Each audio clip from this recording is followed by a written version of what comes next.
그거만 씹지 그런 거는. 그거만 씹으라. 비용 좀 많이. 비용 맞아.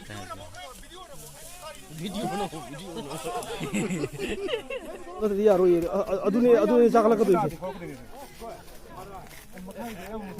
아두 자갈라가도 있네.